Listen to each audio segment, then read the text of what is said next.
Celebrating the con and its 10th anniversary, we are also using this tour as an opportunity to talk a lot about the Tegan and Sara Foundation, which we launched this year, and also to raise funds for the foundation. And this feels like a very organic way to do that.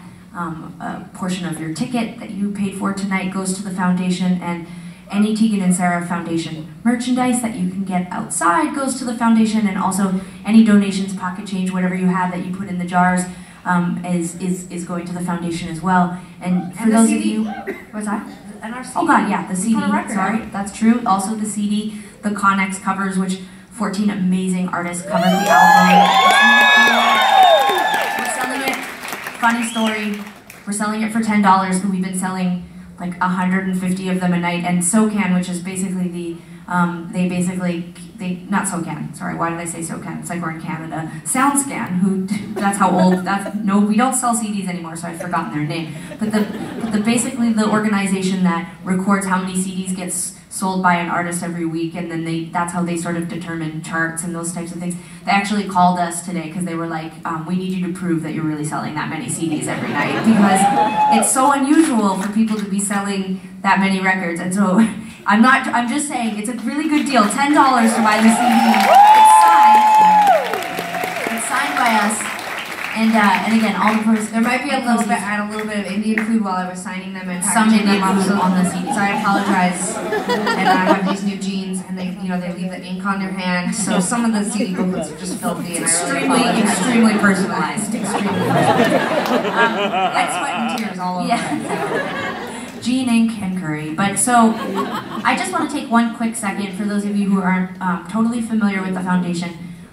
We are focusing our work on women and girls in the LGBTQ community, and specifically working with organizations and writing grants to organizations who center women and girls in whatever, if it's a social justice or it's a health organization, whatever it is, and we're also fundraising so that we can work on programs that we think are really exciting stuff around, like LGBTQ camps that focus on mentorship and leadership. We're building out a healthcare platform right now that would help people all over the country find culturally competent care for themselves, things like that. So,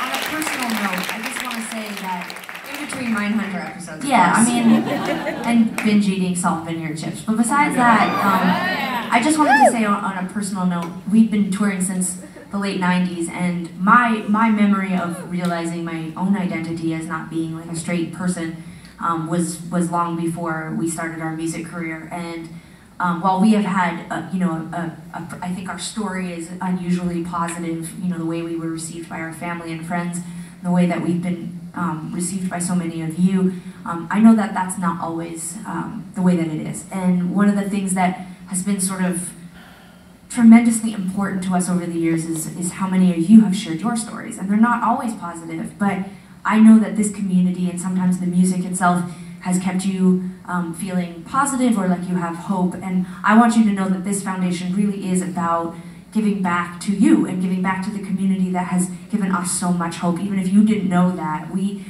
have had strength and been able to focus almost 20 years of our adult lives on making music because of the stories that you told and the positivity that you brought to the shows. And so it is with extreme gratitude that we thank you guys for supporting us, and we're going to do everything we can to give back. So,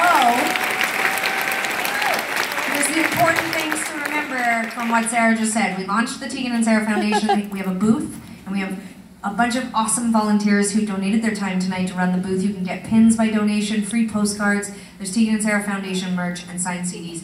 If you have anything to spare, please stop by there on your way out. But even if you don't have anything else to spare, tonight you can go online and you can follow all the work that we're doing and the grants that we're writing, and you could at some point give something if you really want to. But we thank you from the bottom of our hearts for coming tonight and for generously donating your time too to watch us play this record. It's been as cathartic for us as I hope it has been for all of you. So, we love you very much.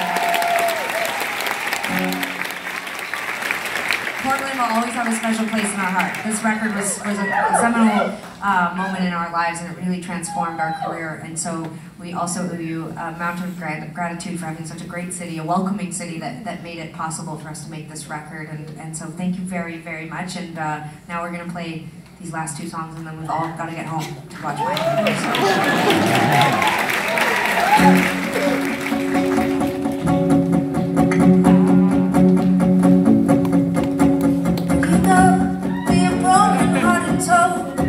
What do you do with the leftover you? How do you know when it's time to let go? Where does the good go? Where does the good go? Look me in the eye and tell me you won't find me attractive. Look me in the heart and tell me that you won't go. Look me in the eye and promise the love's like I love. Look me in the heart and I'm pretty broke. I know what happens. So it's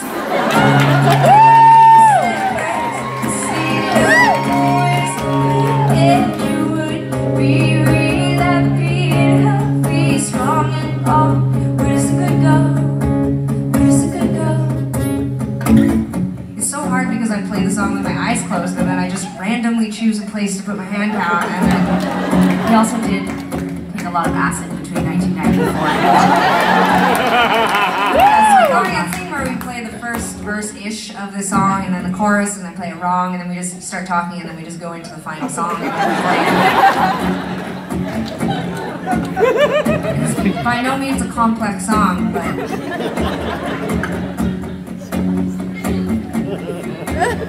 Bill Clinton loves this song. what'd you say? I said Bill Clinton, he really likes this song. Fun fact. Oh my god, I hate that. Like, we meet Bill Clinton, former President Clinton, and I don't know why, that was the thing that they fed him to say to us. He was like, I love watching Grey's Anatomy, and Where Does It Good Go, such a good song. And now fucking every time we create a set list, they're like, you should play that song, people like it.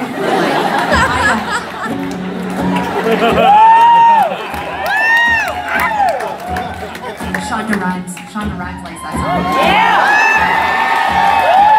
There's a character named Tegan in the new season of, I'd probably get killed off right away, but on How to Get Away with Murder. And who cares? I'll take it.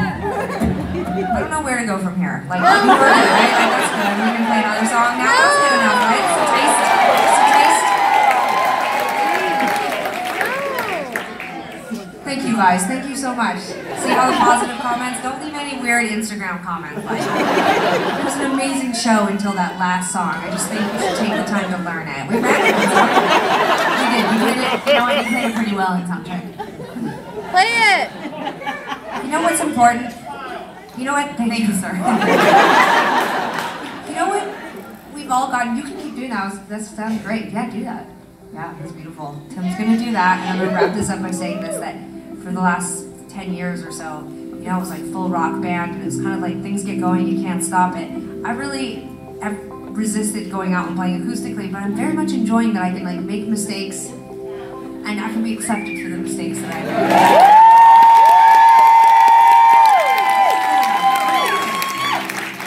And I'm gonna smile more. And also, we've all become so accustomed to like lights and flashy things and tuned everything, and you know, I hope that we start a trend where we like move back towards this bullshit where we just make mistakes all the time. It's like, you guys have been beautiful. Thank you, Portland. We're gonna play you one more song. We'll see you next time.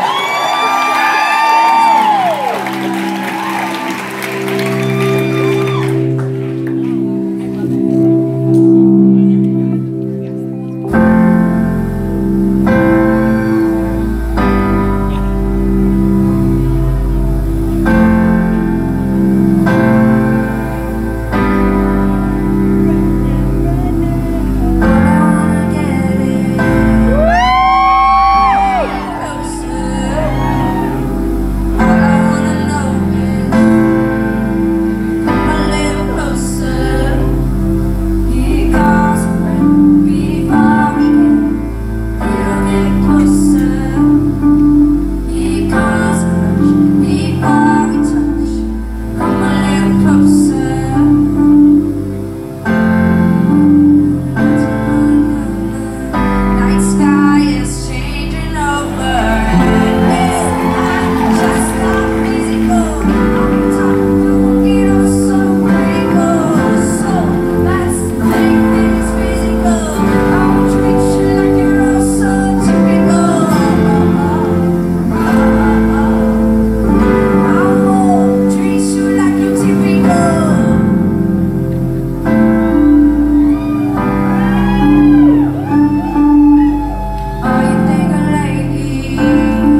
go.